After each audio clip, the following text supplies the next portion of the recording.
आपको पता है हमारे किसान इस वक्त बहुत बड़ी एक संघर्ष में है, एक समस्या में है, क्योंकि किसान एक आंदोलन चला रहे हैं। कुछ हमारी सरकार की तरफ से इस तरह के लॉ बनाए गए हैं, कानून बनाए गए हैं जो हमारे किसानों के फेवर में नहीं है, ये किसान कह रहे हैं। और मैं पिछले दिनों में लगातार किसानों के लिए प्रार्थना कर रहा हूं कि परमेश्वर हमारी सरकार को भी ब्लेस करे, उनको भी इस तरह के कानून बनाने की सामर्थ्य दे जो लोगों के फायदे के लिए, किसानों के फायदे के लिए हो। और मैं लगातार किसानों के लिए प्रार्थना कर रहा हूं और परमेश्वर के आत्मा ने कहा है जो कानून गवर्नमेंट ने बनाया है बहुत जल्दी वो गवर्नमेंट इस कानून को वापस लेने के लिए जा रही है। आमीन।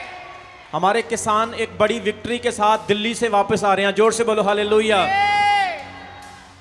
एक सच्चा सेवक, एक सच्ची मिनिस्ट्री, एक सच्ची कलीसिया वो होती है जो खुद के लिए कम और दूसरों के लिए ज्यादा सोचती है। बाइबल में पढ़ो, कुलिसियों की कलीसिया, फिलिपियों की कलीसिया, थेसलोनिकियों की कलीसिया, जितनी भी कलीसियाएं प्रेरित पौलुस ने पत्रियों के द्वारा उनको अभिनंदन दिया है, वो कलीसियाएं सारी दूसरों के फायदे के लिए और भलाई के लिए ज्यादा सोचती थी।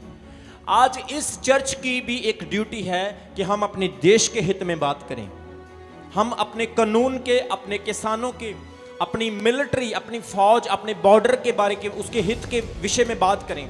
सुनो, परमेश्वर ने कहा जब तुम प्रार्थना करोगे तो तुम्हारी प्रार्थना से बहुत प्रभाव होगा। बड़ी बड़ी जंगें, बड़ी बड़ी वर्ल्ड वार प्रार्थना से रुक जाती।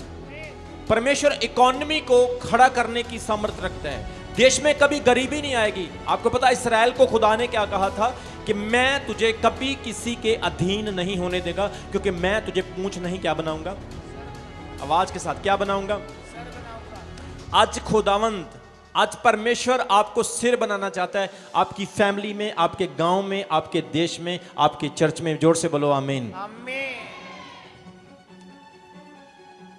फ्राइडे फास्टिंग हमने कभी बंद नहीं करना है, याद रखें।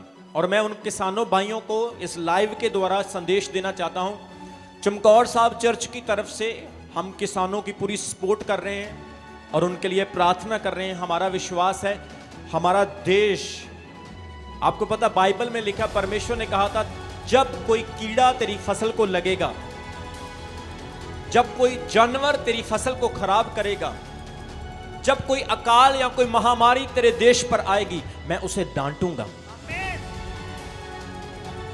इस्राएल देश के बारे में कितने लोगों ने सुना है? जानते सभी, प्रभु यीशु मसीह इस्राएल देश में पैदा हुए और इस्राएल देश को खुदा ने छोटा होने के बाद भी सब देशों से बड़ा किया है।